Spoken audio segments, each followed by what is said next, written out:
Assalomu alaykum hammaga. Bu videoda nimalarni o'rganasiz? Qanday foydali ma'lumotlar olasiz? Qisqacha tushuntirib beraman. Bu videoda sizlar marketplace'larni o'rni, kelajakda qanaqa o'rni bo'ladi, offline bizneslarni qulashi va kimlar boyib ketadi, investitsiya haqida, bu barchasi haqida xudo xolasa qo'limdan kelganicha, bilganimcha, opitlarimdan kelib, kelajakni qanaqadir taxminiy narsalarni gapirib bermoqchiman. Videoni oxirigacha kuzatib tursanglar, albatta foydali va manfaatli bo'ladi degan umiddaman. Men o'zi kimman? Mening ismim Rashid Xolmirzayev. 15 yildan ortiqroq shu biznesda savdo qilamiz va asosiy yo'nalishimiz kiyim-kechaklar bo'lgan, ya'ni do'konlarimiz bo'lgan. Birinchi ochgan do'konimiz shu 9-10 kvadratlik oyoq kiyim do'kon ochganmiz va shundan savdoga kirib ketganmiz. Va 2000 adashmasam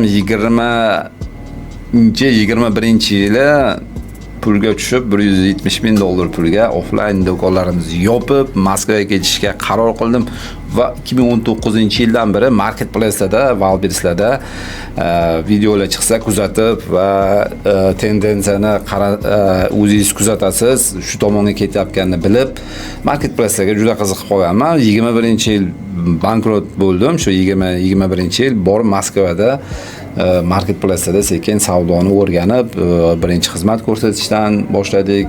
Ya'ni kuxnani bilish uchun shu tarzda boshladik.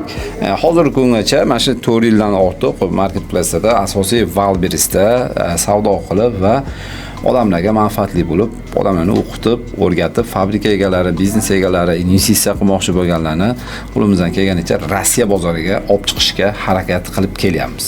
Va aytganimdek, Moskvaga borib, umuman pulim bo'lmagan va bitta ukamiz bilan tanishib qolganmiz. Zafarbek ismi. Shu kvartirada hamma agar Moskvada yashaganlar biladi, Koyka mestada. Shu 5,000-6,000 rublga bitta xonada 5-6 kishi turardik. Endi pul yo'q, biznes qilishimiz kerak. Aytganimdek, marketplace'dagi 2019-yildan beri qiziqib kelganman. Ancha bir 2 oycha depressiyada o'tirib, ya'ni depressiya deydimi, ya'ni tinchlanish deydimi, ana bilmayman. Umuman ish qilmaganman hech qayerda, bozor o'rganganman. Har kuni endi bozorga tortib turardi. Nimadir qilib vaqtdan chiqib ketish kerak. Buni qaydadir $1,000-2,000 bilan yopib bo'lmasligini bilasiz. Sezib turgandan keyin uje sekin vaqtdan chiqishni boshlab va u bola bilan qiziqib qoldi. Keyin aka Wildberries'da savdo qilay, qancha puling bor? Aka bir $2,000cha. Endi o'ylab ko'rasiz, $2,000 pul bilan men o'ylagan rezultatlarga erishish salgina qiyin. U paytda yoningizda hech kim qolmaydi, hech kim ishonmaydi, xotirjam bo'ling. Sizga hech kim yordam bermaydi. Keyin shu yanvar oyidan adashmasam, shu bechorani ukamizni qiziqishi anaqa edi, ortib aka biznes qilamiz, 150,000 pul ko'tarib kelgan. Strokada ishlardi. Shu oyliga yaxshi edi, 150,000 pul topardi o'sha paytda, $2,000 ga yaqin pul topardi. Lekin uka, bu yo'limiz qayergacha boradi, qanday bo'ladi men bilmayman. To'g'risi, tavakkal qilib kiramiz, lekin meni shuncha qarzim bor.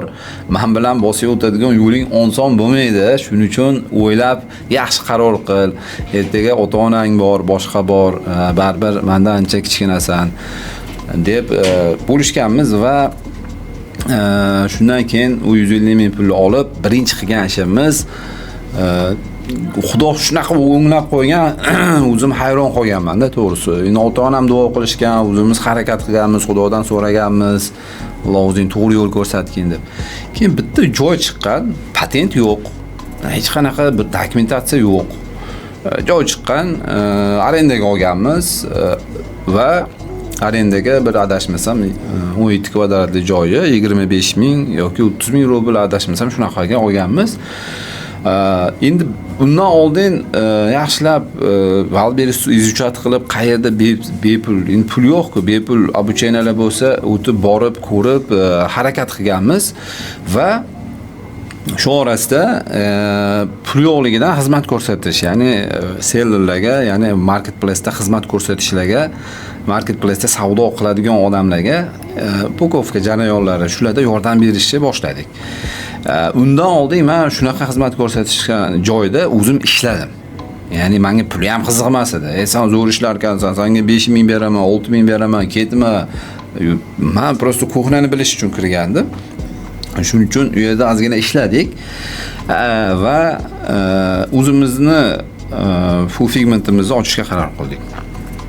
Endi ochganmiz, zo'r bo'ladi deb, endi klient yo'q. Hamma pulni sarf qilib qo'yganmiz. Bir so'm puli yo'q. Endi Avitoga berdik. Keyin oradan bir 10-15 kun o'tgandan keyin уже bitta klient yog'ishni boshladi. Dog'istonlik bola esimda bor. Avitoga berganmiz va qanaqadir naskili ko'tarib kelgan. Undan keyin Telegramlarda qidirishni boshladik.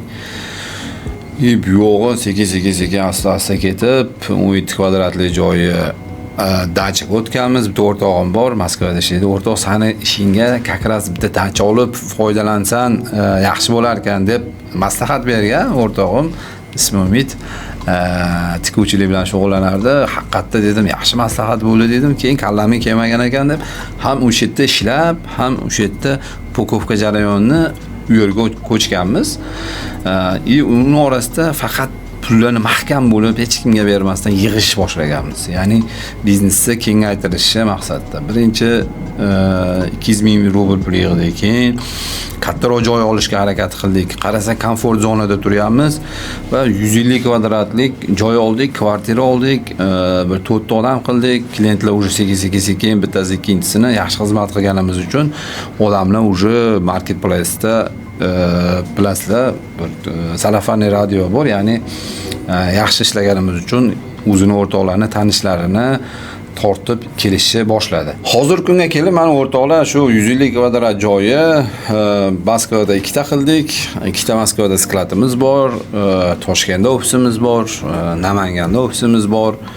Bir 20 dan oshiqroq komandada odam ishlaydi. Hozirgacha onlayn, offlayn ishlab kelayotgan marketplace bo'yicha, imенно Wildberries bo'yicha hozir kunda ishlab kelyapmiz. O'zi Wildberries nima, qisqacha tushuntirib bersam. Wildberries O'rta Osiyodagi eng katta marketplace'larga hisoblanadi. Ya'ni SNG bo'yicha marketplace obyomi kuniga 14 millionta zakaz tushadi. Ya'ni hududlar bo'yicha 100 bitta skladi bor. Endi uzum bilan agar solishtiradigan bo'lsak, uzumning skladi hozir bir dona. Punktlari, ya'ni PVZlari soni 20 mingtadan oshiq. Foydalanuvchilar soni esa 100 milliontadan oshiq foydalanuvchi bor. Bu katta, juda ham katta plashatka hisoblanadi. Juda katta ob'yom hisoblanadi. Shuning uchun o'rtoqlar marketplace'larda imенно Wildberries'da savdo qilish uchun birinchi o'rinda shu YTT kerak bo'ladi yoki MCJ kerak bo'ladi. Buni O'zbekistondan turib o'tsangiz ham bo'ladi yoki Qirg'izistondan ham YTT o'tsangiz bo'ladi, bemalol foydalansangiz bo'ladi. Birinchi o'rinda o'zingiz tekstilingiz bormi, pulingiz bormi, farqi yo'q, bozorda ishlaganmisiz? Sizga bitta notebook bo'lsa bo'ldi. Shu bilan o'zi bemalol savdoga chiqib ketsangiz bo'ladi.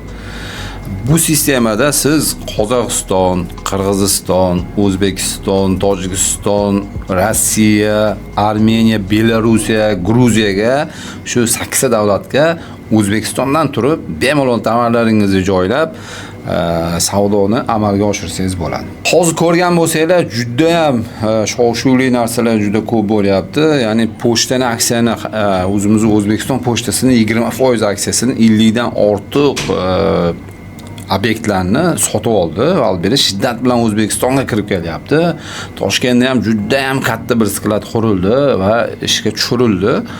Bu yerda ham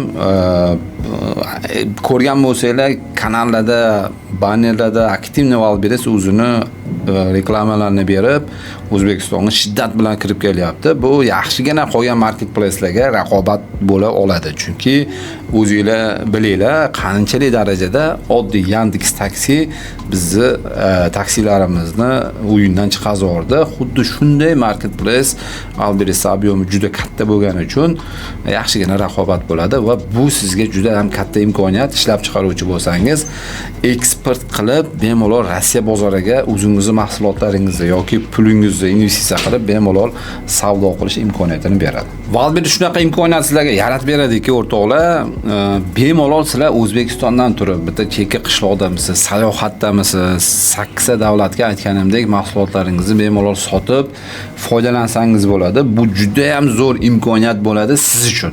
Ya'ni qolgan marketplacelarda bunaqa imkoniyat yo'q. Chunki siz sotsangiz faqat O'zbekiston ichiga sotishingiz mumkin bo'ladi. Endi kelinglar, uzum bilan Valberis'da farqlarni, ya'ni plus minuslarni ozgina tushuntirib bersam. Ikkitasida ham plus bor, minus bor, baribir biznes bo'lgandan keyin. Endi birinchi uzum agar oladigan bo'lsak, minus tomonlari qanday desanglar, minus tomonini albatta O'zbekiston ichida. Hali juda ham rivojlanayotgan kichkina marketplace bo'lgani uchun hali kamchiliklar juda ko'p. Ya'ni tovarlaringiz yo'qolib qoladi, tovarlaringizni qaytarish juda qiyin bo'ladi. Juda ham assortiment ko'p bilan kirishingiz kerak. Ya'ni assortimentingiz Valberis'da deylik 2 xil, 3 xil tovar bilan o'sha ob'yomni oladigan bo'lsangiz, uzumda unchalik ob'yomi. Ya'ni deylik $40,000 oborot qilmoqchisiz bir oyda, Valberis'da bir dona tovar bilan ham yo 2 dona tovar bilan ham bemalol shu $40,000 oborot qilsangiz bo'ladi. Va uzumda esa, uzumda sizni SKU'ingiz, ya'ni tovarlar soni 1000 dan oshiq bo'lishi kerak. Ya'ni 1000 dan oshiq degani shunda sizda bundan 10 ta, bundan 20 ta tushadi. Endi plus tomonlarni aytadigan bo'lsak, O'zbekiston sharoitida yangi biznes boshlamoqchi bo'lganlarga uzum anchagina qulay bo'ladi. Ya'ni kichkina kapital bilan marketplace nimaligini o'rganib olsangiz bo'ladi. Ya'ni xatolaringizni kechiradi, boshqa qiladi. Valberis esa shu ozgina kapitalni ko'paytirib olish kerak. Bo'lmadi deganda yaxshi menejer bo'lib chiqishingiz kerak. Ya'ni xizmatlaringizni sotishingiz kerak bo'ladi.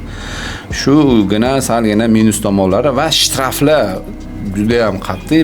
1 santimetr agar pokovkani razницасiga qilsangiz ham shtraf yozadi. Shu yaxshilar ofertalar kelganda doimiy nima o'zgarishlar juda ko'p bo'ladi. O'zgarishga tayyor turish kerak bo'ladi. Ya'ni biznesni srazu o'shanga moslashib tirishib kelish kerak bo'ladi. Ya'ni deganim, skladlarda qaysidir joylarda logistika ko'tarilib ketadi, qaysidir joylarda umuman tushib ketadi. Shularga moslashishingiz kerak bo'ladi. Bo'lmasa minusi chiqib qolishingiz hech gap emas. Endi minus tomonlari yana Valberis'ni tushunish salgina uzumdan qiyinroq. Ya'ni savol ketidan savol ko'proq tug'iladi. Marketplace ya'ni qiyinga o'xshab tuyuladi, lekin yo'liga tushib olgandan keyin plus tomoni juda ham oson biznes. Siz notebook bilan aytganimda bemalol o'zingiz ishlab chiqarishingizni ob'yomda sotsangiz bo'ladi. Uzumda bunaqa ob'yom sota olmaysiz. Minus plus tomonlari adashmasam shular. Endi qo'limdan kelgancha gapirib berdim. Bu yo'g'i yana kommentariyalarda savollarni qoldirib ketsanglar, keyingi videolarda yana ham batafsil ochib berishga harakat qilamiz. Shunaqa. Endi uzumni shu Valberis endi uzum bilan solishtiradigan bo'lsak, aytaylik 300 barobar kattaroq marketplace. Endi punktlar hisobidan ham o'zi aytib o'tdim. Punktlarni Valberis'da 20 mingta bo'lsa, butun MDH davlatlarda uzumda esa 500-600 tona adashmasam shunaqa hozir. Va ob'yom jihatdan ham aytaylik uzum yillik adashmasam bir 500 million qoladigan bo'lsa, Valberis bu 35 milliard dollarda oborot qiladi. O'zingiz ham hisoblab olsangiz bo'ladi. Qanaqa masshtab jihatdan kattaligini. Valberis o'zi kimlar uchun? Kimlar kirish kerak? Shu haqida ozgina savol kelgan, ko'p kommentariyalarda keladi va lichkamga yozishadi. Valberis'da necha pul bilan boshlash kerak? Men hozircha tushuntirib bermoqchiman.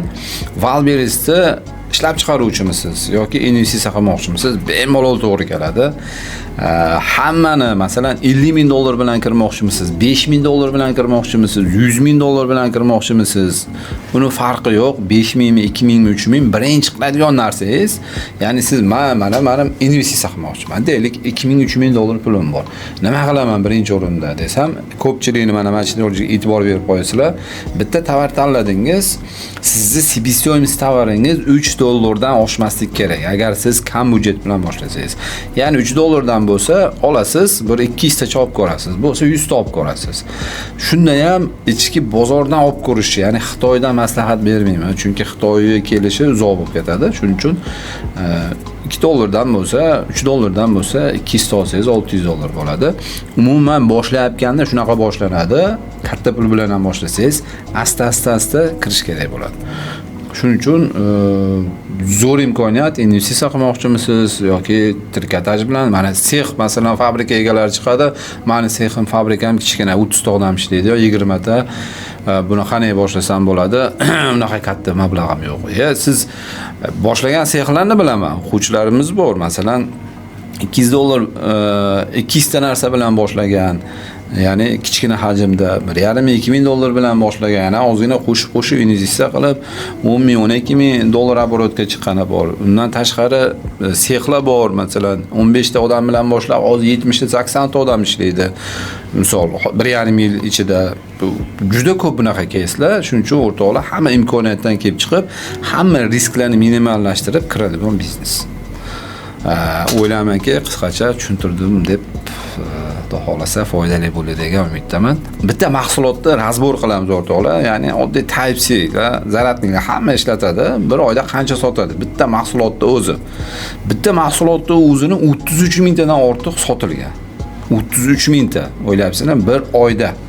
Bir oyda buni savdosi 11,779 ming. Ya'ni bu degani bitta mahsulot bilan $130,000 savdo qilyapti. Bitta SKU bilan.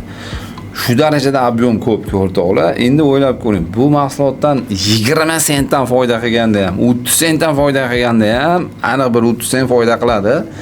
Qancha normal ob'yom sotyapkan bitta mahsulot bilan. Marketplace shuning uchun aytayapman, imenda Wildberries 8 ta davlatga sotganingizdan keyin uje yaxshigina ob'yom beradi. Bitta mahsulotni o'zini $120,000 hech kim nazariga ilmaydigan oddiy Type-C zaratlikni bir oyda ob'yomini ko'rsatib berdim o'rtoqlar.